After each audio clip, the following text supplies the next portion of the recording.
আমি যে বছর প্রথম হজে গেছি তখন এত মাহফিলও ছিল না। এই মসজিদে তখন বেতন পেতাম 10,000 টাকা। এই মসজিদে 10,000 টাকা বেতন।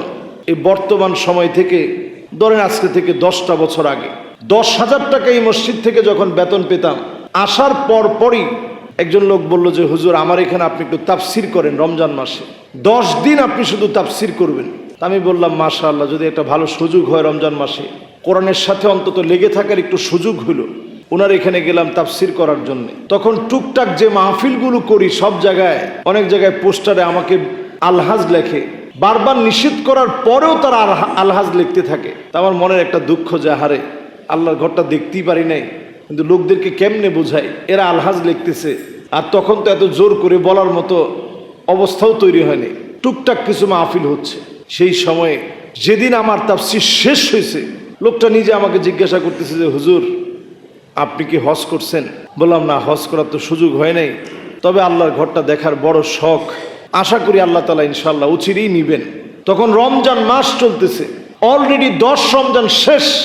বলতেছে হুজুর ইনশাআল্লাহ এই 3 লাখ টাকা আপনি রাখেন, আপনি হজের এই বছর যাবেন, সিদ্ধান্ত নেন, আমি পাঠানোর ব্যবস্থা করতেছি।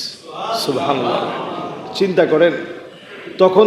এখন যদি আপনি চিন্তা করেন যে রমজান মাসে এসে আপনি হজ করার সিদ্ধান্ত নেন, যাওয়াটা সহজ না কঠিন?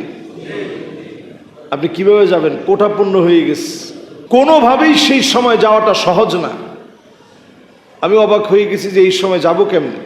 অনেক জায়গায় কথা বললাম, কোথাও যখন কোনো ব্যবস্থা করতে পারছিলাম না, ওনার সাথে কথা বললাম যে আমি তো কোথাও ব্যবস্থা করতে পারছি না। উনি বলতেছে ঠিক আছে হুজুর, অসুবিধা নাই, ব্যবস্থা আমি করে দিচ্ছি। তিনি কথা বলে ঠিকই একটা কোঠা ব্যবস্থা হলো, এবং ওই বছরই আল্লাহ রাব্বুল আলামিন আমাকে হজ করার সুযোগ করে দিলেন। সুবহানাল্লাহ, আমি এখনো ভুলি নাই সেই দিনের কথা। আল্লাহর ঘরটা যেদিন প্রথম গিয়ে দেখলাম, আমার কাছে আল্লাহর ঘরটা দেখার পরে মনে হয়েছে দুনিয়ার সবচেয়ে শান্তির দিন আমার জন্য আজকের দিন। আমি আল্লাহর ঘরটা দেখতে পেয়েছি। আন-নাযরু ইলাল কাবা ইবাদাহ। এক একটা নজর যখন কাবার দিকে দিচ্ছিলাম, আমার কাছে মনে হচ্ছিল আল্লাহ এখনই আমার মনের মনোবাসনা পুরা করবে। কসম আল্লাহর, কাবা দেখে যেই দোয়া আমি করেছি, প্রথম দেখার পরেই যেই দোয়া করেছি, দেশে আসতে দেরি হয় নাই, আল্লাহ রাব্বুল আলামিন দোয়া কবুল করে ফেলেছে। সুবহানাল্লাহ।